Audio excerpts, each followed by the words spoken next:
And we want to get you caught up on all the big headlines out of the entertainment world. And for that, we're joined from Los Angeles by ET Online reporter Denny Directo, who has all the latest from today's ET Update. We're getting our first look at Joseph Fiennes as Michael Jackson, and the look has, well, I guess you could say a lot of people talking. What can you tell us?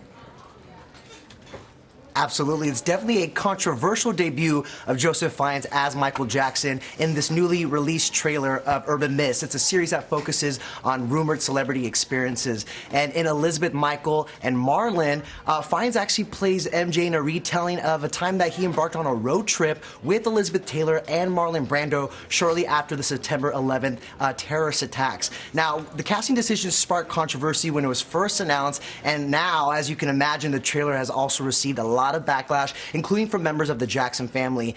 Michael's oldest daughter, Paris, she tweeted her disgust at the project, and she actually wrote, "I'm so incredibly offended by it, as I'm sure plenty of people are as well, and it honestly makes me want to vomit." She goes on to say, "It angers me to see how obviously intentional it was for them to be this insulting, not just towards my father, but my godmother, Elizabeth Taylor, as well." Now, we actually spoke to Joseph Fiennes, who's playing MJ, previously, and he exclusively told ET that, he's just as shocked as you are. He admitted he's a London middle-class white guy, but did go on to point out that, of course, Michael did have a pigmentation issue, and he even went on to defend the project, saying it's actually a light comedy and it's not malicious in any way, and he even went on to say it's actually endearing. But needless to say, there's a lot of folks, fans and family, who don't want to see this project be made. They're pretty unhappy about it. I can see why. He doesn't really resemble Michael Jackson. Kind of interesting pick on that one. We're going to switch gears, though, with you, Denny, and talk about U2. They've decided to delay the release of their new album. Do you know what's behind this decision?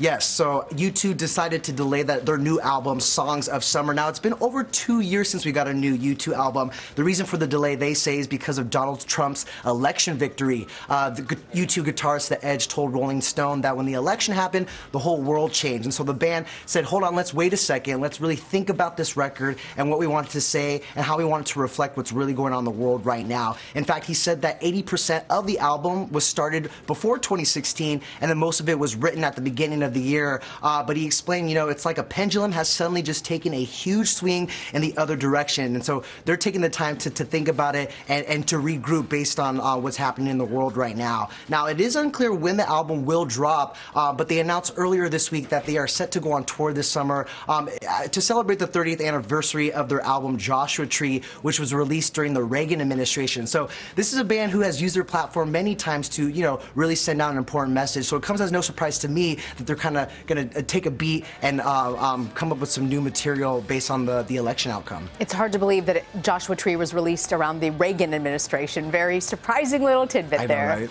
Denny Directo in Los Angeles. Absolutely. Thank you, Denny. Thanks for having me.